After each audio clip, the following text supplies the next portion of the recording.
Hello ವೀಕ್ಷಕರೇ, ಅಮೃತ ಕಿಚನ್ಗೆ ಸ್ವಾಗತ.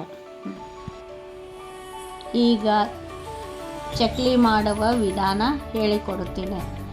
3 cup ಅಕ್ಕಿ ಹಿಟ್ಟಿಗೆ 1 ಕಪ್ಪು ಕಡಲೆ ಹಿಟ್ಟು ಸೇರಿಸಿ ಒಂದು ಬಾಣಲೆಯಲ್ಲಿ 3 ಸ್ಪೂನ್ ಎಣ್ಣೆಯನ್ನು ಬಿಸಿ ಮಾಡಿಕೊಂಡು ಹಿಟ್ಟಿನಲ್ಲಿ ಸೇರಿಸಿಕೊಳ್ಳಬೇಕು.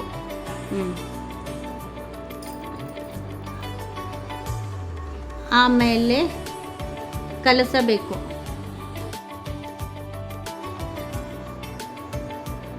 ಅದಕ್ಕೆ ಎಳ್ಳು,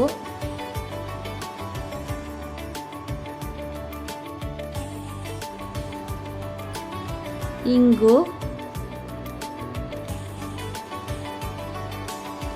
ಬೇಕಿಂಗ್ ಪೌಡ್ರ್,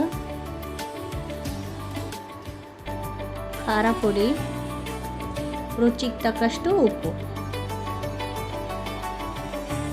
ಇದು ಎಲ್ಲವನ್ನು ಸೇರಿಸಿ ಕಲಿಸಿಕೊಳ್ಳಬೇಕು. 1 ಗ್ಲಾಸು ಕುದಿಯುವ ನೀರು ಹಾಕಿಕೊಂಡು ಚೆನ್ನಾಗಿ ಕಲಿಸಿಕೊಂಡು ಅದನ್ನು ಹಿಟ್ಟು ಚಕ್ಲಿ ಹದಕ್ಕೆ ಬರುವವರೆಗೂ ಕಲಿಸಿಕೊಳ್ಳಬೇಕು. ಒಂದು ವೇಳೆ ನೀರು ಕಡಿಮೆ ಬಿದ್ದರೆ ಇನ್ನೂ ಸ್ವಲ್ಪ ಹಾಕಿಕೊಂಡು ಚೆನ್ನಾಗಿ ಮಿದ್ದಿಕೊಳ್ಳಬೇಕು. ಚಕ್ಲಿ ಹಿಟ್ಟು ಈ ಹದಕ್ಕೆ ಬರುವವರೆಗೂ ಮಿದ್ದಿಕೊಳ್ಳಬೇಕು.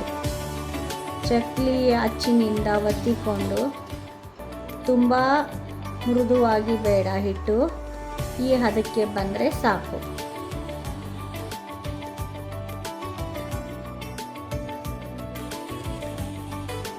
ಒಂದು ಬಾಣಲೆಯಲ್ಲಿ ಚಕ್ಲಿ ಮುಳುಗುವಷ್ಟು ಎಣ್ಣೆಯನ್ನು ಹಾಕಿಕೊಂಡು ಚಕ್ಲಿಯನ್ನು ಕರೆದುಕೊಳ್ಳಬೇಕು. ತುಂಬ ಬ್ರೌನ್ ಆಗಿ ಬೇಡ, ಗೋಲ್ಡನ್ ಕಲರ್ ಬಂದರೆ ಸಾಕು.